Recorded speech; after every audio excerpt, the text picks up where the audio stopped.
Hey everyone! Have you ever wondered if learning English could be faster with less time but more focus? What if I told you the secret to mastering English isn't more time studying but more effort per minute? Interesting, right? Ooh, I like where this is going. Effort over time? That sounds like a game changer. So, what's the secret sauce? Well, today we're diving into something fascinating, a Princeton University study that could totally reshape how you approach learning English. It's not just about working hard, but working smart with high effort. Princeton, one of the top universities in the world. If they've got insights, I'm all ears. What's the study about? Hold on, Luna, we're getting there. Stay with us, because we're about to reveal some unconventional methods that'll make learning English unforgettable, literally. These are tips your brain will thank you for. Unconventional and unforgettable. You're making me curious now. Let's get started and give our listeners something to really think about. Part 1. A Princeton University Research. All right, Luna, let's talk about this fascinating Princeton University study from 2014. It's all about note-taking and memory. Ready? Oh, definitely. I'm guessing this has something to do with effort, right? Exactly. So, the researchers split a class into two groups. One group was told to take notes by hand.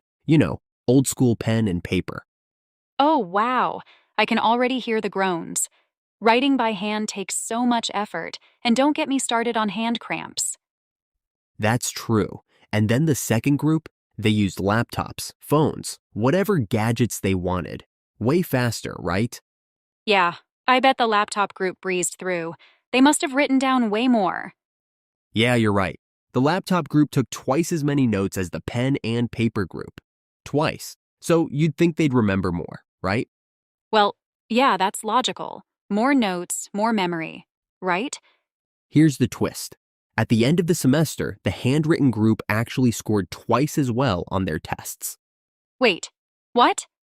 Twice as well? That's wild. Why would that happen? It's called the principle of effort. Writing by hand is harder. It makes your brain work more. That extra effort helps lock the information into your memory.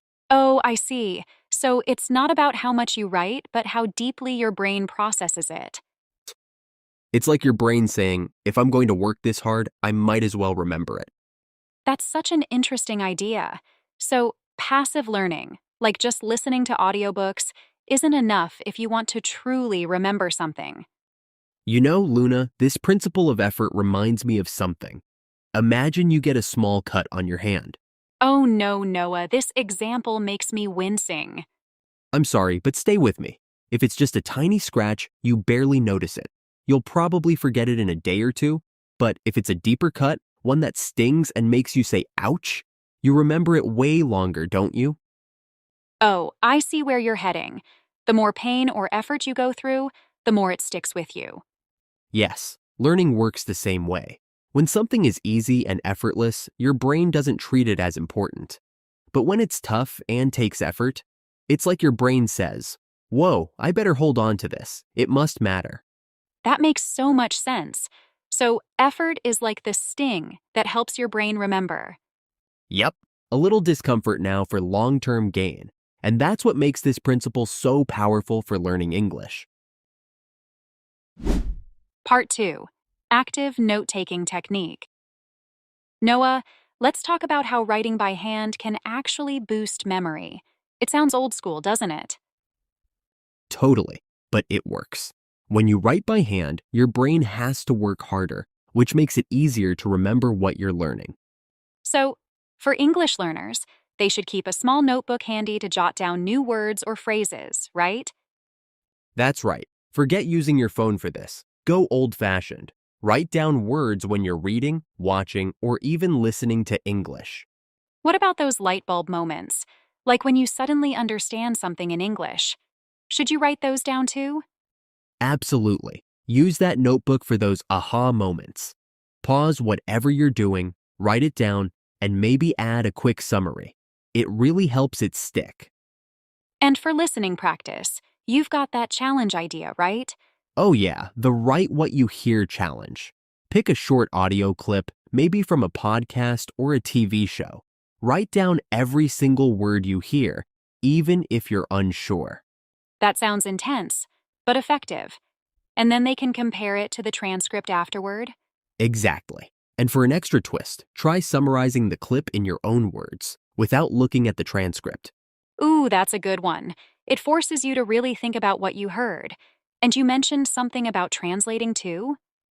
Yeah, it's the translation double loop. First, take an English text and translate it into your native language. Then, after a few hours, translate it back into English without checking the original. Wow, that's such a brain workout. But I can see how it'd help with grammar and vocabulary. Exactly. Both techniques require effort, but that's what makes them so effective. Effort creates results. Part 3. Special memory hacks using effort. All right, Luna, let's talk about some creative ways to boost memory through effort. Ready? Always. So what's the first hack? It's called effort memory anchors. Take a tricky word like meticulous and associate it with something personal. Okay, so for meticulous, I could draw myself carefully organizing my desk. Is that the idea? Yeah, adding effort and creativity, like drawing or imagining, makes the word unforgettable. I love that. It's like making the word yours. What's next? So next one is effortful reading with intonation. Take a paragraph from a book, read it out loud, but use exaggerated emotions or accents. So, I could read a serious text in like a super dramatic voice? That sounds fun. And record yourself, then replay it to check clarity and pronunciation. It's not just fun, it really helps you connect to the words. That's so engaging. What's the third hack? Teach to remember. Take a tricky grammar rule or vocabulary set and turn it into a mini lesson. Like, I could create an infographic about past perfect tense and share it online. Yes. Or even teach it to your pet. Seriously. Teaching forces you to simplify and deeply understand the concept. These hacks are genius, Noah. They're so interactive and honestly, they sound like fun ways to learn English. Well, that's the goal. Put in the effort, make it enjoyable, and watch your English skills soar. Part 4. Guys, take the challenge. All right, Luna, let's get our listeners involved. How about a little challenge? Ooh, I love challenges. What's the plan? Here it is. Pick a short 2-minute English audio clip. It could be a podcast, a YouTube video, or even a TV show. Got it. Then what? Then listen closely and write down every single word you hear. No skipping, even if it's tricky or you're unsure of the spelling. That sounds intense, but I bet it's super effective. What should they do after that? Well, after that, go back, listen again, and compare your notes with the actual transcript if there's one. You'll see how much your listening improves. And if you want to go the extra mile, try summarizing what you heard in your own words. No peeking at the transcript. And here's the best part. Share your notes or your summary with us. We'd love to see how you did.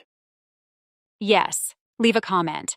We'll cheer you on, and maybe give you some feedback too. So what do you guys think? Are you up for the challenge? Give it a try today and see the results for yourself. It's a great way to push yourself and make real progress. We can't wait to see how you do. Yeah, all right everyone, that's it for today's episode. We hope these effort-driven techniques inspire you to take your English learning to the next level.